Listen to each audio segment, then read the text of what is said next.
सो कहो टल गुर सेविय अहनस सहज सुख दर्शन परसय गुरु कै जन्म मरण होवै सिफत खसंबंधी नूर अरसह कुरसह तुद डिठे सच्चे पातशाह मल जन्म जन्म दे सज्जन सच्चा पातशाह सिर सहावे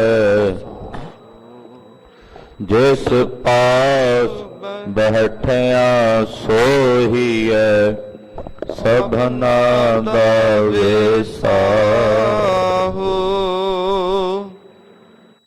सतनाम श्री वाहेगुरु साहिब जियो। बिलावल महला पंजवा। उद्दम करत आनंद भया सिमरत सुख सार। जप जप नाम गोबिंद का पूरन विचार। उद्दम करत आनंद भया सिमरत सुख सार। जप जप नाम गोबिंद का पूरन विचार। चरण कमल गुर के जपत हर जप हौ जीवा। पार ब्रह्म आराधते मुख अमृत पीवा। रहाउ जी जंत सब सुख बसे सब कै मन लोचन। पर उपकार नित चितवते नाहि कछ पूछ। धन सोथान बसंत धन जह जपिय नाम। कथा कीर्तन हर अत घना सुख सहज विश्राम। मन ते कदे ना विसरै अनाथ को नाथ। नानक प्रभ शरणागति जाकै सब किछु हाथ। मन ते कदे ना विसरै अनाथ को नाथ। नानक प्रभु शरणागति जाकै सब किछु हाथ। वाहिगुरु जी का खालसा वाहिगुरु जी की फतेह। पतित पावन भगत वत्सल कृपा निधान अनाथ नाथ जगत गुरु ਕਲਯੁਗੀ ਜੀਵਾਂ ਦੇ ਉਧਾਰ ਕਰਤਾ ਮਿਹਰਬਾਨ ਜਗਤ ਸਾਈਂ ਸ੍ਰੀ ਗੁਰੂ ਗ੍ਰੰਥ ਸਾਹਿਬ ਜੀ ਮਹਾਰਾਜ ਜੀ ਦੀ ਪਵਿੱਤਰ ਪਾਵਨ ਹਜ਼ੂਰੀ 'ਚ ਧਰਮ ਹੇਤ ਸਾਕਾ ਜਨ ਕੀਆ ਸੀਸ ਦਿਆ ਪਰ ਸਿਰ ਨਾ ਦਿਆ ਐਸੇ ਦੀਨ ਦਿਆਲ ਸਤਿਗੁਰੂ ਧੰਨ ਗੁਰੂ ਤੇਗ ਬਹਾਦਰ ਸਾਹਿਬ ਜੀ ਮਹਾਰਾਜ ਜੀ ਦੇ ਪਾਵਨ ਪਵਿੱਤਰ ਚਰਨ ਛੋਹ ਪ੍ਰਾਪਤ ਇਤਿਹਾਸਕ ਸਥਾਨ ਤੇ ਜੁੜ ਬੈਠੇ ਗੁਰੂ ਕੀ ਸਾਜੀ ਔਰ ਨਿਵਾਜੀ ਹੋਈ ਗੁਰੂ ਕਾ ਖਾਸ ਰੂਪ ਗੁਰੂ ਖਾਲਸਾ ਸਾਧ ਸੰਗਤ ਵੱਡਿਆਂ ਭਾਗਾਂ ਵਾਲੇ ਹੋ ਕੇ ਅੰਮ੍ਰਿਤ ਵੇਲੇ ਤੋਂ ਗੁਰੂ ਚਰਨਾਂ 'ਚ ਜੁੜ ਕੇ ਸਤਿਗੁਰਾਂ ਦੀ ਤੁਰਕੀ ਬਾਣੀ ਅਕਾਲੀ ਬਾਣੀ ਸ੍ਰੀ ਆਸਾ ਜੀ ਦੀ ਵਾਰ ਦੇ ਸ਼ਬਦ ਕੀਰਤਨ ਰਾਗੀ ਸਿੰਘਾਂ ਦੀ ਰਚਨਾ ਤੋਂ ਆਪ ਜੀ ਨੇ ਸਰਵਣ ਕੀਤੇ ਹਨ। ਗੁਰਦੇਵ ਜੀ ਦੇ ਪਾਵਨ ਪਵਿੱਤਰ ਸ਼ਬਦ ਦੀ ਵਿਚਾਰ ਸਰਵਣ ਕਰਨ ਲਈ ਗੁਰੂ ਪਾਤਸ਼ਾਹ ਦੇ ਪਾਵਨ ਚਰਨਾਂ ਵਿੱਚ ਆਪ ਜੀ ਇਸ ਵਕਤ ਤਤਪਰ ਹੋ ਕੇ ਸਾਵਧਾਨ ਹੋ ਕੇ ਜੁੜ ਬੈਠੇ ਹੋ। ਕੁਝ ਸਮੇਂ ਲਈ ਸੁਰਤੀਆਂ ਬਿਰਤੀਆਂ ਸਤਿਗੁਰੂ ਜੀ ਦੇ ਚਰਨਾਂ ਨਾਲ ਜੋੜੀਏ। ਪੰਜਵੇਂ ਪਾਤਸ਼ਾਹ ਧੰਨ ਗੁਰੂ ਅਰਜਨ ਦੇਵ ਸਾਹਿਬ ਜੀ ਦੇ ਚਰਨਾਂ ਵਿੱਚ ਆਪਣੀਆਂ ਹਾਜ਼ਰੀਆਂ ਲਵਾਉਂਦਿਆਂ ਰਸਨਾ ਪਵਿੱਤਰ ਕਰਦਿਆਂ ਆਖੋ ਜੀ ਸਤਨਾਮ ਸ਼੍ਰੀ ਵਾਹਿਗੁਰੂ ਸਾਹਿਬ ਜੀ। ਸਤਨਾਮ ਸ਼੍ਰੀ ਵਾਹਿਗੁਰੂ ਸਾਹਿਬ ਜੀ। ਬਿਲਾਵਲ ਮਹੱਲਾ ਪੰਜਵਾ। ਉਦਮ ਕਰਤ ਆਨੰਦ ਭਇਆ ਸਿਮਰਤ ਸੁਖ ਸਾਰ। ਰਾਗ ਬਿਲਾਵਲ ਹੈ।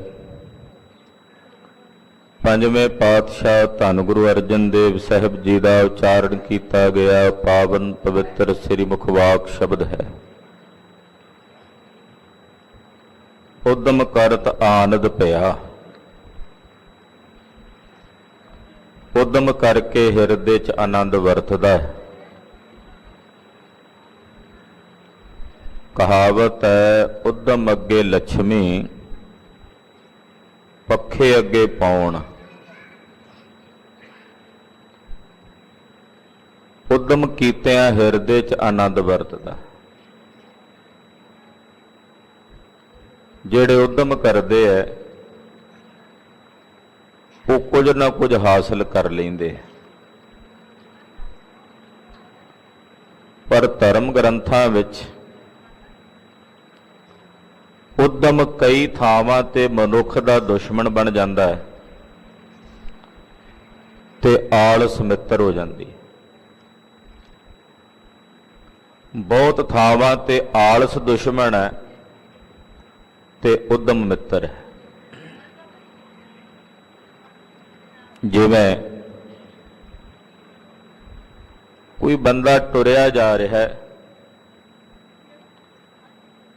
ਉਹਨੇ ਆਖਿਆ ਚੱਲ ਭਾਈ ਸਤ ਸੰਗਤ ਕਰੀਏ, ਕਥਾ ਤੇ ਚੱਲੀਏ, ਕੀਰਤਨ ਸੁਣੀਏ। ਇਹ ਉਦਮ ਕਰਕੇ ਨਾਲ ਟੁਰ ਪਵੇ ਤਾਂ ਉਹ ਉਦਮ ਇਹਦੇ ਲਈ ਮਿੱਤਰ ਹੈ। ਪਰ ਜੇ ਉਸ ਵੇਲੇ ਆਲਸ ਕਰ ਲਵੇ ਕਿ ਭਾਈ ਤੂੰ ਚਲਾ ਜਾ, ਮੇਰਾ ਨਹੀਂ ਸਰੀਰ ਮੰਨਦਾ, ਮਨ ਮੰਨਦਾ,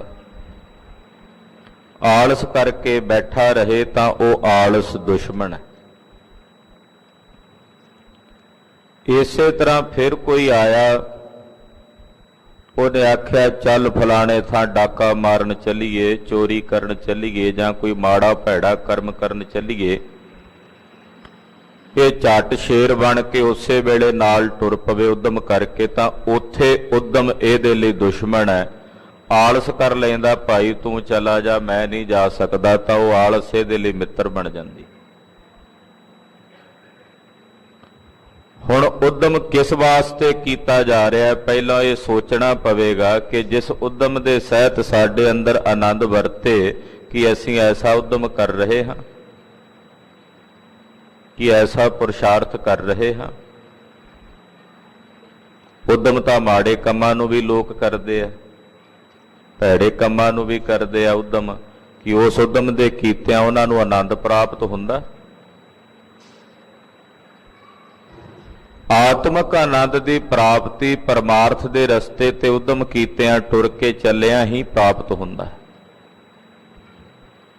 ਸੁਬਹ ਅੰਮ੍ਰਿਤ ਵੇਲੇ ਉੱਠਣ ਦਾ ਉਦਮ ਕਰਨਾ, ਇਸ਼ਨਾਨ ਪਾਨ ਕਰਨ ਦਾ ਉਦਮ ਕਰਨਾ, ਸਿਮਰਨ ਭਜਨ ਕਰਨ ਦਾ ਉਦਮ ਕਰਨਾ, ਸਤਿਗੁਰੂ ਜੀ ਦੇ ਦਰਸ਼ਨ ਕਰਨ ਦਾ ਉਦਮ ਕਰਨਾ, ਕਥਾ ਕੀਰਤਨ ਸੁਣਨ ਦਾ ਉਦਮ ਕਰਨਾ, ਸੇਵਾ ਕਰਨ ਦਾ ਉਦਮ ਕਰਨਾ, ਬਾਣੀ ਪੜਨ ਦਾ ਉਦਮ ਕਰਨਾ, ਭਲੇ ਕਰਮ ਕਰਨ ਦਾ ਉਦਮ ਕਰਨਾ, ਇਹ ਉਦਮ ਸਾਨੂੰ ਆਨੰਦ ਪ੍ਰਦਾਨ ਕਰਦਾ ਤੇ ਉਹ ਆਨੰਦ ਹੈ ਆਤਮਿਕ ਆਨੰਦ। ਆਤਮਿਕ ਆਨੰਦ ਦੀ ਅਵਸਥਾ। ਔਰ ਜਦੋਂ ਅੰਮ੍ਰਿਤ ਵੇਲੇ ਉੱਠਣ ਦਾ ਕੋਈ ਉਦਮ ਕਰ ਲੈਂਦਾ, ਸਾਧਨਾ ਕਰ ਲੈਂਦਾ, ਤਾਂ ਸਾਰਾ ਦਿਨ ਉਹਦੇ ਹਿਰਦੇ 'ਚ ਆਨੰਦ ਦੀ ਅਵਸਥਾ ਬਣੀ ਰਹਿੰਦੀ। 10-15 ਮਿੰਟ ਲੱਗਦੇ ਆ ਪ੍ਰਸ਼ਾਦਾ ਛਕਦੇ ਆ,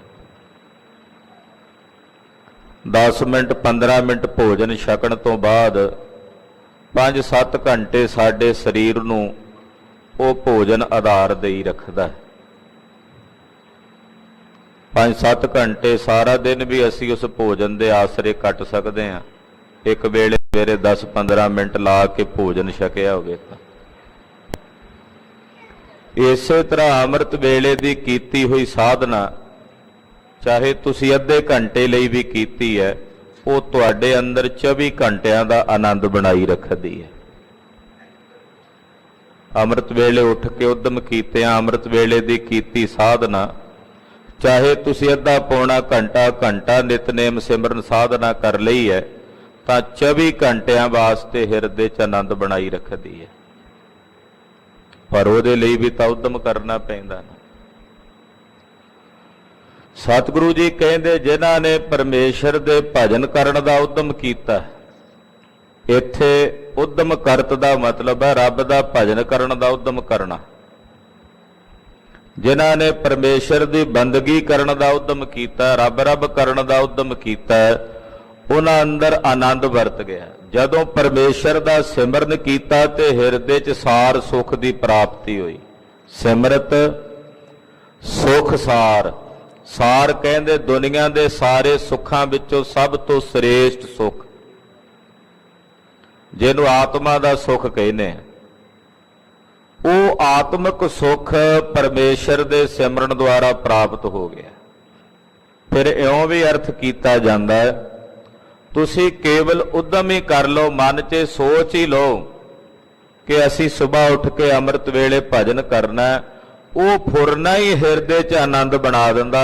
ਜਦੋਂ ਸਿਮਰਨ ਕਰੋਗੇ ਉਦੋਂ ਤਾਂ ਆਨੰਦ ਵਰਤੇਗਾ ਹੀ।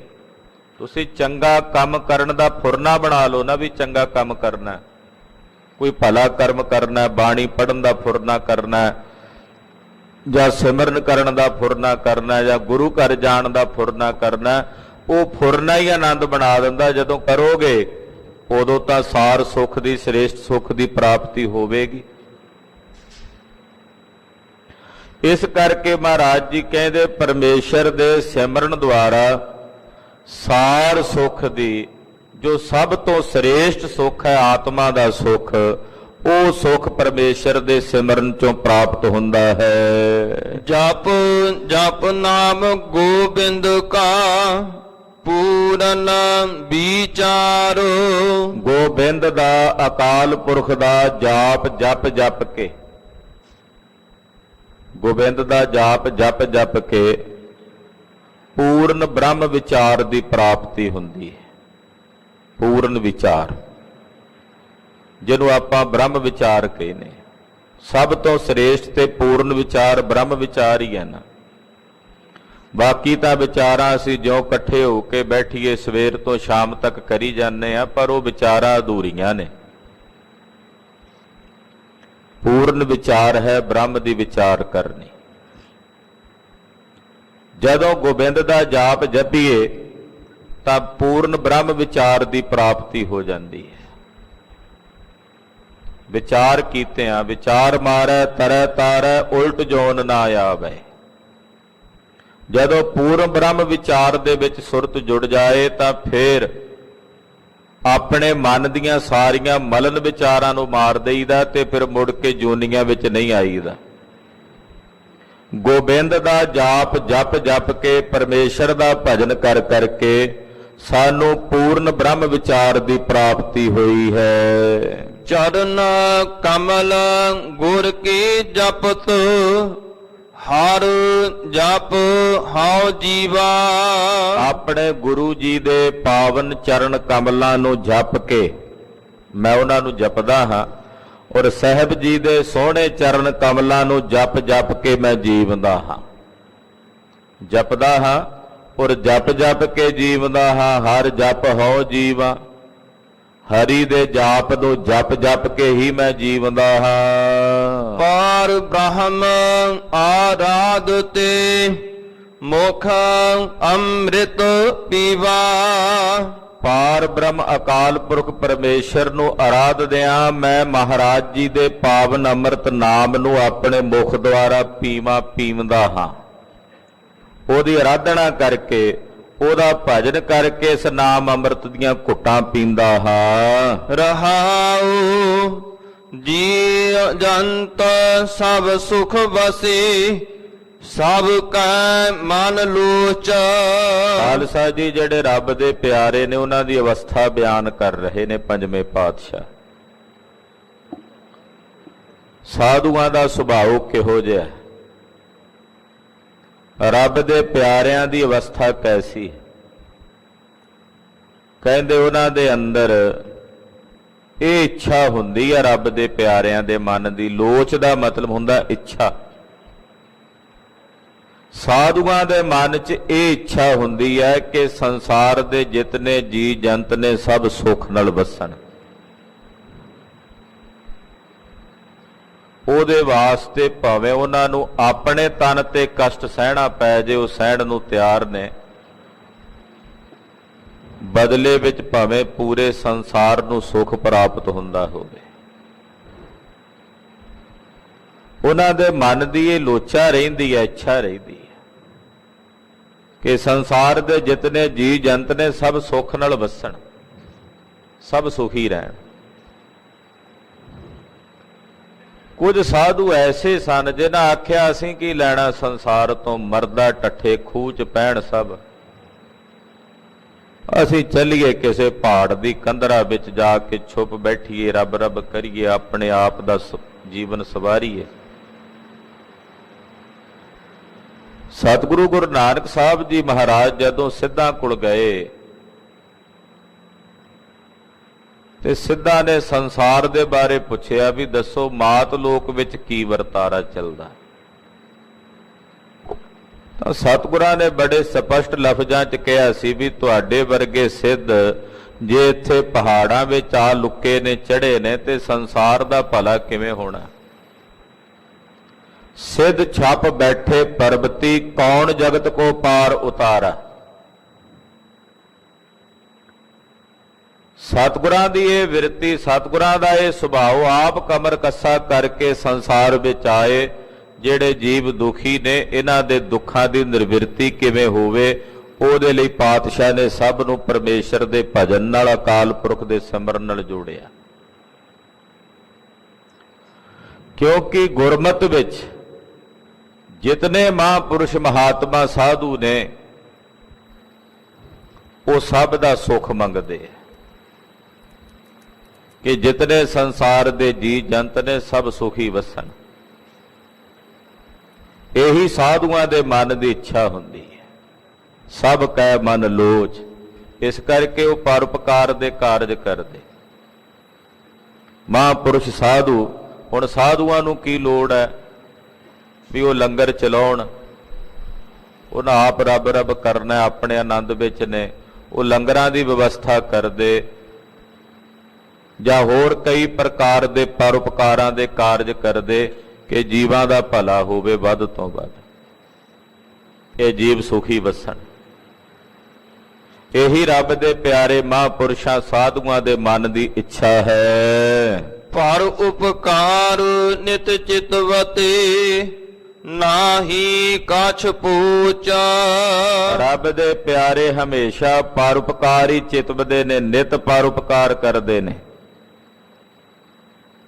ਔਰ ਪਰਉਪਕਾਰ ਕਰਨ ਤੋਂ ਬਾਅਦ ਬਦਲੇ ਵਿੱਚ ਉਹ ਕਿਸੇ ਕੋਲੋਂ ਕਾਂਖਾ ਨਹੀਂ ਰੱਖਦੇ ਵੀ ਇਹਨਾਂ ਕੋਲੋਂ ਸਾਨੂੰ ਆ ਕੁਝ ਮਿਲੇ, ਨਾ ਹੀ ਕਛ ਪੋਚ। ਅਸੀਂ ਕਰਦੇ ਆ ਵਪਾਰ, ਅਸੀਂ ਕਿਸੇ ਦਾ ਭਲਾ ਕਰੀਏ ਤੇ ਬਦਲੇ 'ਚ ਕਾਂਖਾ ਕਰਦੇ ਆ ਵੀ ਇਹਦੇ ਕੋਲੋਂ ਸਾਨੂੰ ਕੁਝ ਮਿਲੇ। ਜੇ ਆਪਣੇ ਧੀਆਂ ਪੁੱਤਰਾਂ ਨੂੰ ਵੀ ਪਾਲਦੇ ਆ ਤੇ ਬਦਲੇ 'ਚ ਕਾਂਖਾ ਰੱਖਦੇ ਆ ਵੀ ਬੁਢੇਪੇ 'ਚ ਸਾਨੂੰ ਸਾਂਭਣ। ਜੇ ਕਿਸੇ ਸੰਬੰਧੀ ਦੇ ਨਾਲ ਸਾਡਾ ਸਨੇਹ ਉਹਦਾ ਕੋਈ ਭਲਾ ਕੀਤਾ ਤਾਂ ਬਦਲੇ 'ਚ ਅਸੀਂ ਕਾਂਖਾ ਰੱਖਦੇ ਆ ਵੀ ਸਾਡਾ ਅਹਿਸਾਨ ਮੰਨੇ। ਪਰ ਰੱਬ ਦੇ ਪਿਆਰੇ ਜੇ ਕਿਸੇ ਦਾ ਭਲਾ ਕਰਦੇ ਆ, ਪਰਉਪਕਾਰ ਕਰਦੇ ਆ ਤੇ ਬਦਲੇ 'ਚ ਕੋਈ ਕਾਂਖਾ ਨਹੀਂ ਰੱਖਦੇ ਵੀ ਇਹਦੇ ਕੋਲੋਂ ਸਾਨੂੰ ਕੁਝ ਮਿਲੇ। ਜਾਂ ਇਹ ਸਾਡਾ ਧੰਨਵਾਦ ਵੀ ਕਵੇ, ਉਹ ਤਾਂ ਧੰਨਵਾਦ ਤੱਕ ਦੀ ਵੀ ਕਾਂਖਾ ਨਹੀਂ ਰੱਖਦੇ। ਇਹ ਰੱਬ ਦੇ ਪਿਆਰਿਆਂ ਮਹਾਂਪੁਰਸ਼ਾਂ ਸਾਧੂਆਂ ਦੀ ਅਵਸਥਾ, ਉਹ ਹਮੇਸ਼ਾ ਪਰਉਪਕਾਰ 'ਚ ਰਹਿੰਦੇ ਆ। ਉਹ ਤਾਂ ਉਹਨਾਂ ਤੇ ਵੀ ਪਰਉਪਕਾਰ ਕਰਦੇ ਆ ਜਿਹੜੇ ਉਹਨਾਂ ਨੂੰ ਆ ਕੇ ਦੁੱਖ ਦੇਣ, ਉਹਨਾਂ ਦਾ ਵੀ ਭਲਾ ਕਰਦੇ ਆ। ਚੰਦਨ ਦੇ ਦਰਖਤ ਨੂੰ ਕੋਈ ਕੁਹਾੜੇ ਨਾਲ ਕੱਟੇ, ਚੰਦਨ ਦਾ ਸੁਭਾਅ ਆ, ਉਹ ਕੁਹਾੜੇ ਦੇ ਮੂੰਹ ਨੂੰ ਵੀ ਸੁਗੰਧੀ ਨਾਲ ਭਰ ਦਿੰਦਾ ਵੀ ਤੂੰ ਮੈਨੂੰ ਕੱਟਦਾ ਤਾਂ ਉਹਦਾ ਨੁਕਸਾਨ ਨਹੀਂ ਕਰਦਾ, ਸਗੋਂ ਉਸ ਕੁਹਾੜੇ ਦੇ ਮੂੰਹ ਨੂੰ ਵੀ ਆਪਣੀ ਸੁਗੰਧੀ ਨਾਲ ਭਰ ਦਿੰਦਾ। ਰੱਬ ਦੇ ਪਿਆਰੇ ਮਹਾਂਪੁਰਸ਼ਾਂ ਸਾਧੂਆਂ ਦਾ ਜੇ ਕੋਈ ਮਾੜਾ ਚਿਤਵੇ, ਬੁਰਾ ਚਿਤਵੇ ਤੇ ਬੁਰਾ ਚਿਤਕ ਕੇ ਉਹਨਾਂ ਦੇ ਪਾਸ ਆਵੇ, ਉਹ ਫਿਰ ਵੀ ਉਹਦਾ ਭਲਾ ਕਰਦੇ ਆ, ਫਿਰ ਵੀ ਉਹਦੇ ਤੇ ਪਰਉਪਕਾਰ ਕਰਦੇ। ਪਰਉਪਕਾਰ ਨਿਤ ਚਿਤਵਤੇ, ਉਹ ਹਮੇਸ਼ਾ ਪਰਉਪਕਾਰੀ ਬਿਰਤੀ ਰੱਖਦੇ, ਪਰਉਪਕਾਰ ਹੀ ਕਰਦੇ ਹਨ। ਨਾ ਹੀ ਕਛ ਪੋਚ, ਬਦਲੇ ਵਿੱਚ ਕਿਸੇ ਦੇ ਕੋਲੋਂ ਕੋਈ ਕਾਂਖਾ ਨਹੀਂ ਰੱਖਦੇ, ਕੋਈ ਵਾਸ਼ਨਾ ਨਹੀਂ ਰੱਖਦੇ। ਧਨ ਸੁਥਾਨ ਬਸੰਤ ਧਨ, ਜਹ ਜਪੀਐ ਨਾਮ। ਖਾਲਸਾ ਜੀ, ਜਿੱਥੇ ਪਰਮੇਸ਼ਰ ਦਾ ਨਾਮ ਜਪਿਆ ਜਾਂਦਾ ਉਹ ਥਾਂ ਧਨ ਹੈ। ਜਿੱਥੇ ਉਹ ਰੱਬ ਦੇ ਪਿਆਰੇ ਨਾਮ ਜਪਣ ਵਾਲੇ ਵਸਦੇ ਨੇ, ਉਹ ਵਸਣ ਵਾਲੀ ਥਾਂ ਧਨ ਹੈ, ਉਹ ਸਥਾਨ ਧਨ ਹੈ, ਉਹ ਜਗ੍ਹਾ ਧਨ ਹੈ, ਉਹ ਘਰ ਧਨ ਹੈ, ਉਹ ਸਰੀਰ ਧਨ ਹੈ, ਉਹ ਹਿਰਦਾ ਧਨ ਹੈ, ਜਿਸ ਹਿਰਦੇ ਵਿੱਚ ਵਾਹਿਗੁਰੂ ਪਰਮੇਸ਼ਰ ਦਾ ਨਾਮ ਜਪਿਆ ਜਾਂਦਾ।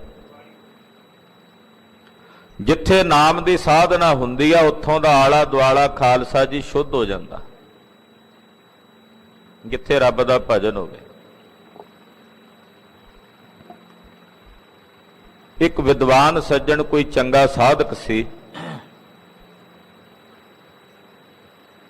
ਦੇਵਨੇਤ ਕੋਈ ਐਸੀ ਘਟਨਾ ਘਟੀ, ਉਹਨੂੰ ਜੇਲ੍ਹ ਜਾਣਾ ਪੈ ਗਿਆ। ਜੇਲ੍ਹ ਵਿੱਚ ਫਾਂਸੀ ਕੋਠੀ, ਫਾਂਸੀ ਕੋਠੀਆਂ ਵੱਖਰੀਆਂ ਹੁੰਦੀਆਂ।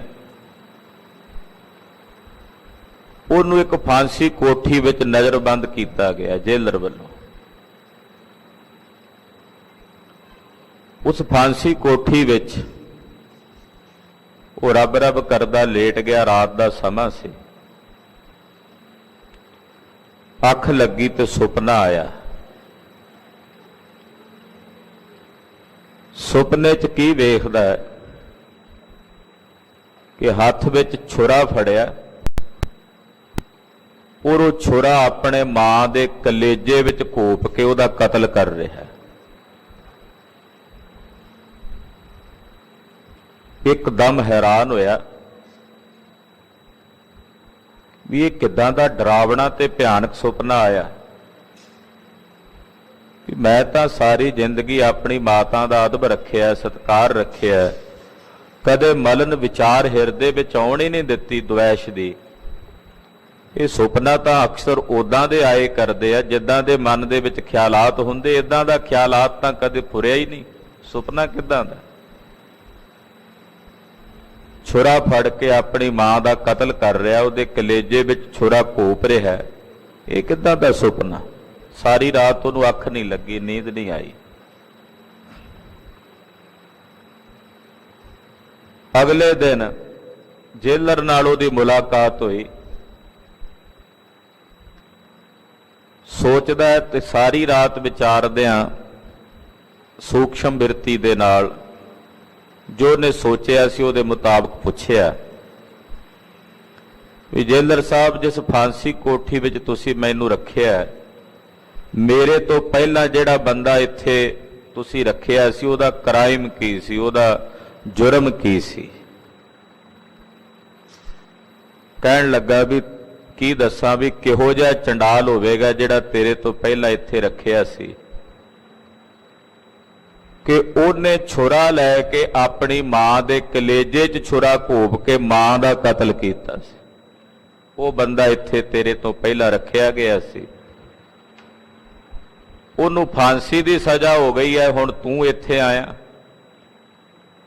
ਫਿਰ ਉਹਨੇ ਸੋਚਿਆ ਕਿ ਉਹ ਬੰਦਾ ਤਾਂ ਭਾਵੇਂ ਇੱਥੋਂ ਚਲਾ ਗਿਆ, ਪਰ ਉਹਦੇ ਸਰੀਰ ਦੀਆਂ ਉਹ ਤਰੰਗਾਂ ਹਾਲੇ ਤੱਕ ਇਸ ਫਾਂਸੀ ਕੋਠੀ ਦੇ ਵਿੱਚ ਮੌਜੂਦ ਨੇ, ਜੋ ਮੇਰੇ ਸਰੀਰ ਨਾਲ ਸਪਰਸ਼ ਹੋਈਆਂ ਤੇ ਮੇਰੇ ਹਿਰਦੇ ਵਿੱਚ ਇਹੋ ਜਿਹਾ ਖਿਆਲ ਬਣਿਆ ਤੇ ਸੁਪਨਾ ਆਇਆ।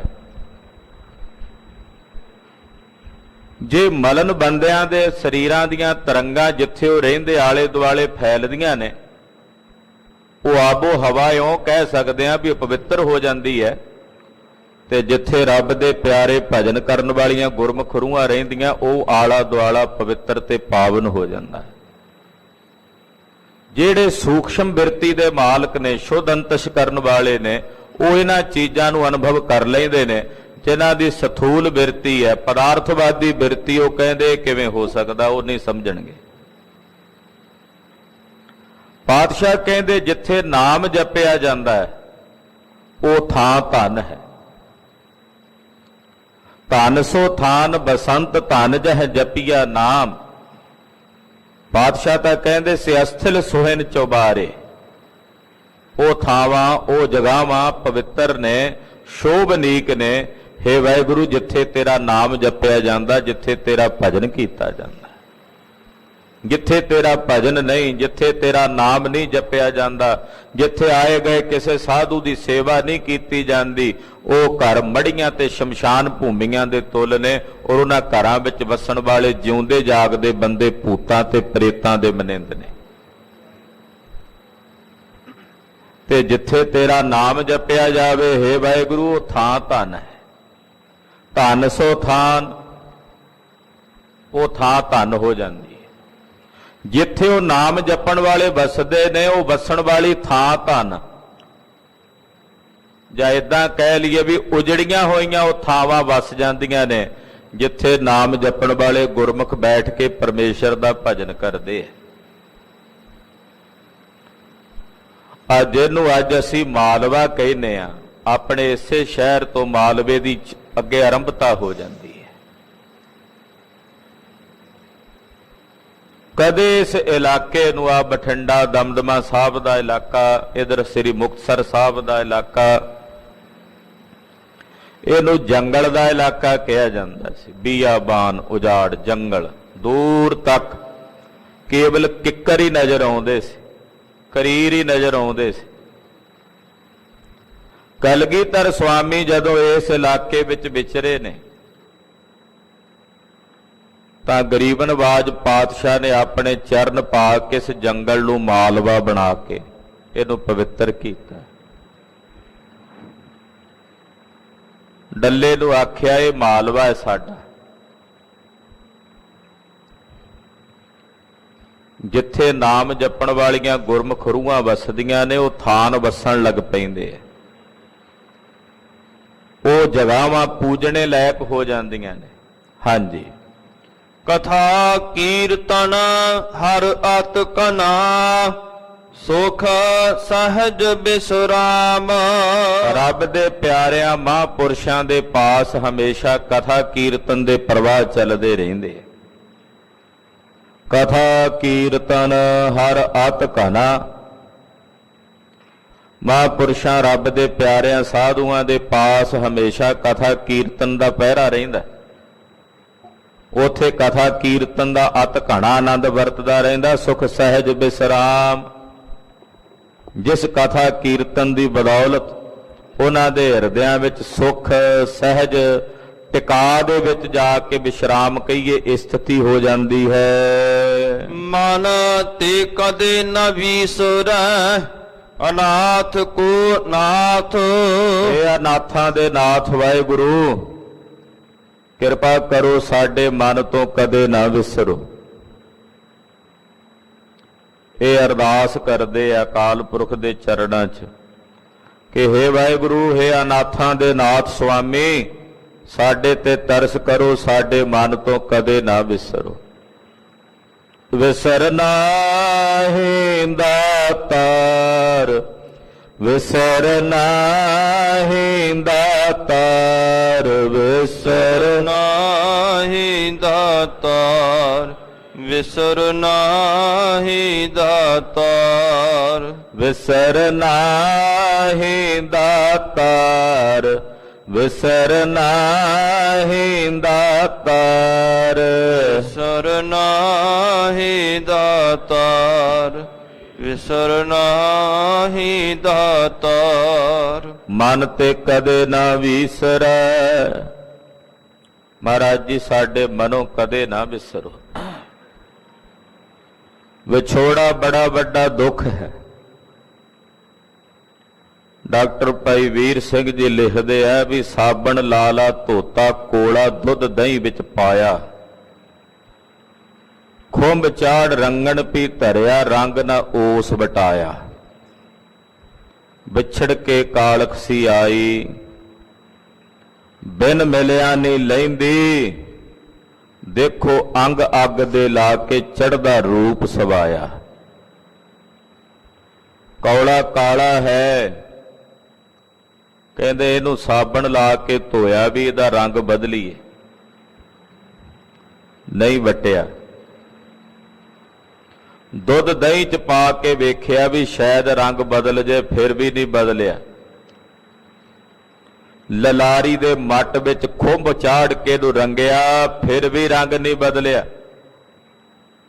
ਫਿਰ ਕਹਿੰਦੇ ਵੇਖਿਆ ਵੀ ਪੁੱਛੀਏ ਤਾਂ ਸਹੀ ਵੀ ਇਹ ਕਾਲਾ ਹੋਇਆ ਕਿਉਂ, ਤੇ ਪਤਾ ਲੱਗਾ ਵੀ ਆਪਣੇ ਅਸਲੇ ਤੋਂ, ਆਪਣੇ ਮੂਲ ਤੋਂ ਟੁੱਟ ਕੇ ਕਾਲਾ ਹੋਇਆ। ਤੇ ਇਹਦਾ ਅਸਲਾ, ਇਹਦਾ ਮੂਲ ਹੈ ਅੱਗ। ਕਹਿੰਦੇ ਉਹੀ ਕੋਲਾ ਜਦੋਂ ਅੱਗ ਵਿੱਚ ਰੱਖਿਆ ਤੇ ਝਾਟੀ ਰੰਗ ਬਦਲ ਕੇ ਕਾਲੇ ਤੋਂ ਲਾਲ ਹੋ ਗਿਆ। ਨਿਰੰਕਾਰ ਅਕਾਲ ਪੁਰਖ ਪਰਮੇਸ਼ਰ ਦੇ ਵਿਛੋੜੇ ਵਿੱਚ ਸਾਡੀ ਖੁਆਰੀ ਹੋ ਰਹੀ ਹੈ।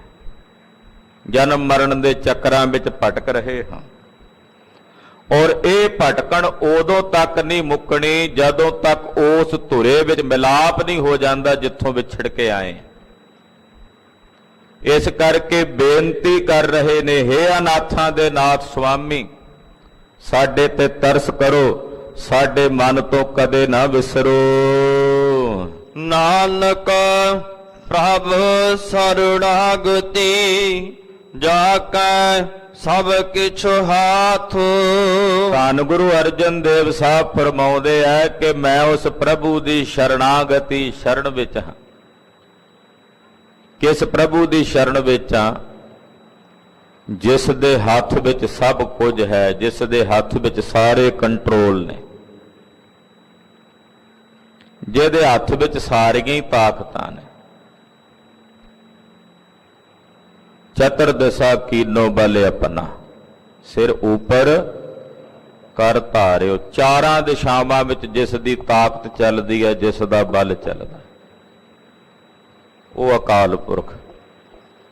ਉਹਦੀ ਮੈਂ ਸ਼ਰਨ ਵਿੱਚ ਹਾਂ, ਉਹਦੀ ਮੈਂ ਪਨਾਹ ਵਿੱਚ ਹਾਂ।